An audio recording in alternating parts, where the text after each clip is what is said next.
ഒരു 4 വയസ്സുകാരിയായിട്ടുള്ള ഒരു പെൺകുട്ടിയെ അയൽവാസി തട്ടിക്കൊണ്ടുപോയിട്ട് നരബലി കൊടുത്തതാണ് നമ്മൾ ഈ വാർത്തയിൽ കാണുന്നത്.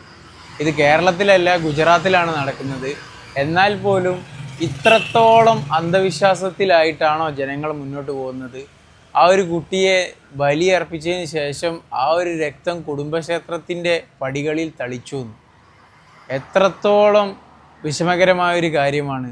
കേരളത്തിലാണെങ്കിൽ പോലും നമ്മൾ ഇതിനു മുമ്പ് വാർത്തകൾ കേട്ടതാണ്, നരബലിയുടെയും അതേപോലെയുള്ള ഒരുപാട് വാർത്തകൾ.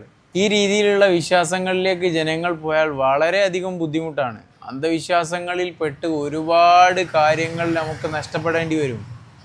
ഇത് മനുഷ്യരൊക്കെ ബലി കൊടുക്കുക എന്ന് പറഞ്ഞാൽ എത്രത്തോളം നീചകരമായ കാര്യമാണ്. ആ ഒരു 4 വയസ്സുകാരിയുടെ മാതാവും പിതാവും കാണാത്ത സമയത്ത് കുട്ടി പുറത്തെവിടെയോ കളിക്കുന്ന സമയത്തൊക്കെ എടുത്തു കൊണ്ടുപോയിട്ട് ആ കുട്ടിക്ക് എന്തറിയാം? ആ കുട്ടിക്ക് ഒരു കാര്യം പോലും അറിയില്ലല്ലോ. എന്താണ് ബലി, എന്തിനു വേണ്ടിയിട്ട്, എങ്ങനെ മരിച്ചു, ഒരു കാര്യവും അറിയില്ലല്ലോ. എത്രത്തോളം പാവമായിരിക്കും ആ കുട്ടി. ആ ഒരു മാതാവിനും പിതാവിനും ഉണ്ടാവുന്ന ആ ഒരു വിഷമത്തെ എന്തുകൊണ്ട് മാറ്റാൻ വേണ്ടി പറ്റും?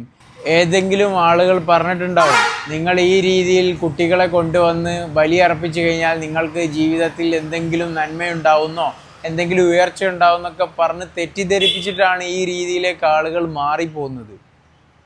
ഒരു ചെറിയ പിഞ്ചു കുഞ്ഞിനെ, 4 വയസ്സായ ഒരു പിഞ്ചു കുഞ്ഞിനെ കൊന്നാൽ അതിനേക്കാൾ വലിയൊരു പാപം വേറെ എന്താണുള്ളത്? അപ്പോൾ ആ ഒരു പാപം ചെയ്താൽ നിങ്ങൾക്ക് ജീവിതത്തിൽ എന്തുയർച്ചയാണ് കിട്ടുക? അപ്പോൾ ഒരിക്കലും ആ രീതിയിലുള്ള പ്രവർത്തനങ്ങളിലേക്കൊന്നും പോകാൻ പാടില്ല. ഈ രീതിയിലുള്ള കാര്യങ്ങളൊന്നും ചെയ്താൽ ഒരിക്കലും ജീവിതത്തിലൊരു നന്മയുണ്ടാവാൻ പോകുന്നില്ല.